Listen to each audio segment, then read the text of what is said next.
Imagine waking up to a world where the cost of your favorite smartphone, the price tag on your family's sedan, or even the steak sizzling on your grill has ballooned, seemingly overnight. But this is not some far-fetched dystopian scenario. Instead, it is a living, breathing reality, unfolding in real time across the global economy. And at the very center of this storm, with his trademark bravado and unpredictability, stands former President Donald Trump, once again rewriting the rules of global trade. On a muggy July morning in Washington, D.C., President Trump set off economic shockwaves by extending the deadline for his much-debated tariffs and, in a bold move, raising import duties on goods from more than a dozen nations. These were not just any countries. Among them were America's closest allies, such as Japan and South Korea. Suddenly, products from these economic heavyweights were staring down tariffs of 25%. Countries like Indonesia, Bangladesh, and Thailand faced even steeper duties, with some as high as 40%. The message from Trump's White House was unmistakable: adhere to Washington's playbook, or pay a painful price. But why now? Why wield such sweeping measures at this particular moment? To fully grasp the magnitude of these decisions, we need to step back and survey the broader landscape. Since his first term in office, Donald Trump has shaped his vision of American prosperity around the mantra of America First, and tariffs have been his weapon of choice. Back in April, he proclaimed what he called Liberation Day, debuting a baseline 0% tariff on all countries, promising a new era of fair trade. However, the celebration was short-lived. Within days, market turmoil forced Trump to suspend the extra duties for 90 days, a temporary reprieve that, as many predicted, was never meant to last. Fast forward to the present standoff. As the previous deadline loomed, Trump made a move that surprised many analysts. Rather than letting the clock run out, he extended the negotiation window to the 1st of August, but not without escalating his threats. According to official letters dispatched to the leaders of Tokyo and Seoul, the United States would impose 25% tariffs on their goods unless they agreed to new trade deals, crafted to favor American interests. For other nations, tariffs ranged between 25 and 40%. The consequences were immediate and severe. Within hours, the major American stock indexes reeled. The Nasdaq fell by nearly 1%, while the S&P 500 mirrored the drop. The American dollar weakened by around 1.5% against a basket of major global currencies, a clear sign of investor nerves. The International Monetary Fund responded swiftly, revising its global growth forecast downward by 0.2% and projecting a growth rate of 2.8% for the coming year, a sobering downgrade attributed directly to the escalation in trade tensions. According to the Peterson Institute for International Economics, if Trump's tariffs go into full effect by mid-August, world GDP could shrink by as much as 0.7%, a loss that would ripple from Wall Street to Shanghai. But these are not just broad economic abstractions. The pain is already being felt in boardrooms and on shop floors. A recent survey conducted by the National Association of Manufacturers found that 65% of American companies expect negative impacts on their supply chains. The Richmond Federal Reserve estimates that the average American household could end up spending an extra $2,000 per year to cover the higher cost of imported products. Eswar Prasad at the Brookings Institution sums it up succinctly: these tariffs are a blunt instrument that will likely harm the American economy more than they help, especially impacting low-income consumers. And America is not alone in feeling the heat. Across the Pacific, South Korea has established a $10 billion fund aimed at cushioning its companies from the fallout, a clear sign of just how seriously these measures are being taken. Japan, meanwhile, has threatened to retaliate with tariffs of its own, targeting key American exports like beef and citrus fruits, products that are central to many rural economies in the United States. The World Trade Organization has even stepped in, launching a formal review to assess whether the escalating American tariffs are compatible with international trade law.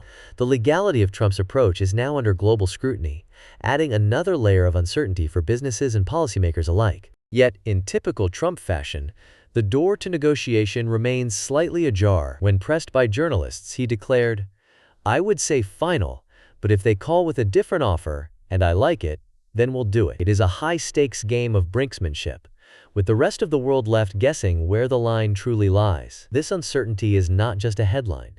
It is a living factor weighing on billions of dollars in global investments and millions of jobs. As the August deadline approaches, the stakes could not be higher. The European Union is racing against the clock to secure a last-minute deal, while the ASEAN countries are quietly pivoting towards China and the European Union to safeguard their own economic interests. Wendy Cutler at the Asia Society Policy Institute warns, "This announcement will send a chilling message to others. Both Japan and South Korea have been close partners on economic security matters." What happens if negotiations collapse?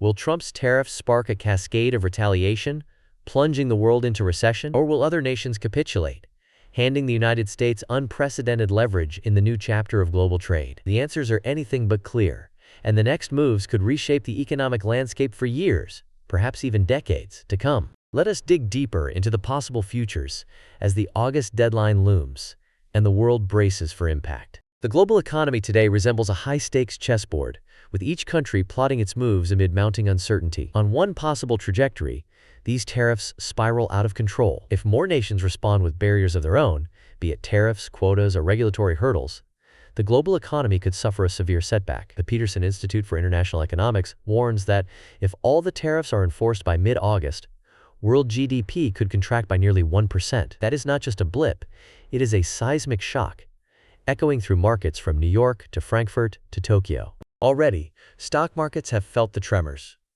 The American dollar, long considered a pillar of stability, lost ground as investors sought out safer havens. The International Monetary Fund's revised forecast for global growth, now just below 3%, is a stark reminder of how vulnerable the world economy has become. Business confidence has taken a hit, with the National Association of Manufacturers reporting that nearly 2/3 of American businesses expect disruptions to their supply chains, potentially leading to delays, shortages, and job losses. But there is a second scenario.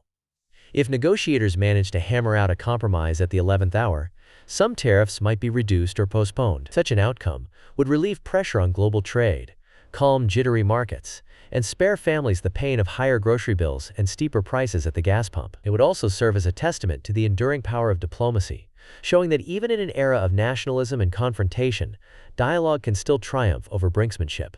Not all nations are content to wait for Washington's next move. In Southeast Asia, the ASEAN bloc is proactively seeking alternative trade agreements with China and the European Union, hedging their bets against American unpredictability. South Korea is deploying billions of dollars to support its companies, while Japan readies retaliatory tariffs that could hit American beef and citrus producers hard, industries that are politically sensitive and vital to many rural communities. The European Union, led by Ursula von der Leyen, is working around the clock to forge a new, bare-bones deal with the United States before the deadline arrives. A desperate bid to avoid economic upheaval. Expert voices have been quick to highlight the stakes. Kristen Forbes at the Massachusetts Institute of Technology warns that these trade tensions threaten to destabilize the global financial system, particularly in emerging markets that are already vulnerable to capital flight and currency swings. Eswar Prasad from the Brookings Institution cautions that American consumers, especially those with lower incomes, could bear the brunt of the fallout. Japan's chief trade negotiator, Ryosei Akazawa, puts it plainly, "We won't easily compromise. Our auto industry's future is at stake." These warnings are not without precedent. History offers several cautionary tales. In the late 1920s and early 1930s, the infamous Smoot-Hawley Tariff Act unleashed a wave of protectionism that deepened the Great Depression. World trade contracted by more than half, bankruptcies soared, and unemployment reached historic highs. Though today's world is more interconnected and resilient, the lessons of that era still echo. Trade wars are, more often than not, lose-lose propositions. The current situation also carries echoes of the trade tensions between the United States and China earlier in Trump's first presidency. Then, a series of escalating tariffs and counter-tariffs led to market volatility, supply chain chaos, and uncertainty for businesses worldwide. While some sectors benefited from temporary protection, most suffered from higher costs and lost export opportunities. The eventual Phase 1 trade deal provided only partial relief and left many structural issues unresolved. So, what should the average viewer take away from this swirl of headlines and expert commentary? First and foremost, global events have a direct impact on daily life. If these tariffs are fully implemented, the Richmond Federal Reserve estimates that the typical American household could see annual expenses climb by $2,000. That is money that might otherwise go toward rent, healthcare, or education, now redirected to cover the rising price of imported smartphones, appliances, and groceries. For many families, this is not an abstract policy dispute. It is a real and immediate hit to their standard of living. Second, companies everywhere are rethinking how they source, manufacture, and ship their products. The era of just-in-time global supply chains, where parts and products crisscross borders seamlessly, is under threat. Businesses are scrambling to diversify suppliers, invest in automation, or even relocate manufacturing facilities to avoid tariffs. This process, often called decoupling, can lead to job losses in some regions and new opportunities in others, but the overall effect is greater uncertainty and higher costs. For investors and entrepreneurs, this is a time to pay close attention to trade headlines and consider diversifying portfolios. Markets that are less exposed to the whims of American trade policy, such as those in the European Union or parts of Asia, may offer safer havens. Sectors like technology, renewable energy, and domestic infrastructure could also become more attractive, as countries seek to reduce dependence on foreign suppliers. Third, these trade battles remind us of a fundamental truth. Economic security depends on strong partnerships, predictable rules, and a willingness to compromise. As consumers, staying informed allows us to make smarter choices, whether it is shopping for better deals, supporting local businesses, or pressing policymakers to pursue balanced solutions. For those in government, these moments are a test of leadership and the value of dialogue over confrontation. Looking ahead, several scenarios could play out as the August deadline approaches. If the United States and its trading partners fail to reach agreements, we could see a rapid escalation of tariffs and retaliatory measures. This could trigger a new round of global economic slowdown, with growth rates falling well below 3% and unemployment rising in sensitive sectors like manufacturing and agriculture. Currency markets could become more volatile, with emerging economies facing renewed threats of capital flight and financial instability. Alternatively, if cooler heads prevail, we might witness a series of last-minute deals, some comprehensive, others merely stopgap measures. These agreements could roll back the harshest tariffs, restore investor confidence, and stabilize world markets. In this best-case scenario, the world would avoid recession, but the scars left by months of uncertainty might take years to heal. There is also a third, more nuanced possibility: the fragmentation of the global trading system into regional blocs.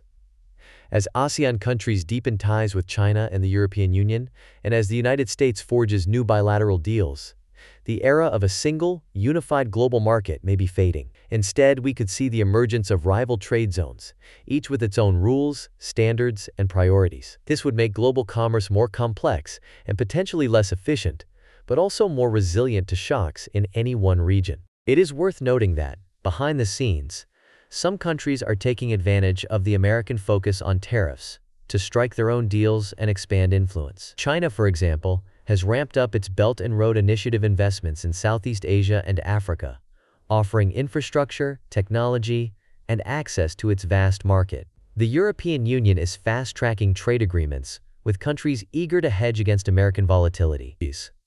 These quiet moves could reshape the balance of power in global commerce for decades to come. While the headlines focus on tariffs, other factors are also in play. The United States Trade Representative is reportedly considering additional tariffs on Chinese electric vehicle batteries, with a proposed rate of 20% and a possible start as early as the first quarter of next year. Such measures would have far-reaching consequences for the rapidly growing electric vehicle industry, potentially slowing the transition to greener transportation worldwide. J.P. Morgan Research projects that the effective American tariff rate will rise by 4 percentage points, reaching 17%, a level not seen in decades. This will have a cascading effect on importers, exporters, and ultimately, consumers. For developing countries like Bangladesh and Cambodia, now facing duties of up to 40%, these tariffs could threaten millions of jobs in sectors like textiles and electronics. For American farmers, the threat of retaliatory tariffs looms large. Japan's focus on beef and citrus is not accidental. These are politically sensitive exports that support communities across the Midwest and the Sun Belt. If these markets shrink, farmers could face falling prices, rising debts, and increased pressure to find new buyers. No easy feat in a world where trade alliances are shifting rapidly. And let us not forget the legal and diplomatic fronts. The World Trade Organization's review of the legality of Trump's actions could drag on for months, sowing further uncertainty. If the WTO rules against the United States, it could spark a new wave of disputes and undermine the institution's credibility at a time when global cooperation is desperately needed. So what does it all mean for you, the consumer, the worker, the business owner, the investor? First, Brace for a period of higher prices and greater uncertainty. From the cost of your next smartphone upgrade to the price of your weekly groceries, the ripple effects of these tariffs are likely to be felt for months, if not years. For families already struggling to make ends meet, an extra $2,000 in annual expenses is no small burden. Third, remember the power of collective action. As consumers, we can demand transparency and accountability from our leaders. As citizens, we can support policies that balance national interests with the need for global cooperation. And as investors, we can seek out businesses that are innovating and diversifying in the face of uncertainty. Ultimately, the question remains, will the world step back from the brink or charge headlong into a new era of economic conflict? History teaches us that even the most entrenched standoffs can end with a handshake and a compromise, if leaders are willing to put aside ego and seek common ground. With rumors of new deals swirling and the August deadline fast approaching, there is still hope for a diplomatic breakthrough. But one thing is certain, the next chapter of global trade will not look like the last. Whether America emerges as a stronger leader or finds itself increasingly sidelined by new alliances will depend on the choices made in the coming days. For now, the world watches and waits, the stakes higher than ever. If you want to stay ahead of these seismic global shifts, make sure to subscribe and hit the notification bell. We will be tracking every twist and turn as the deadline approaches, bringing you expert analysis, breaking news, and in-depth stories from the front lines of global economics and technology. What do you think? Are we heading for a full-blown trade war, or will cooler heads prevail at the last moment? Will the world's economies fracture into regional blocks, or find new common ground? Share your thoughts in the comments below. We want to hear your voice.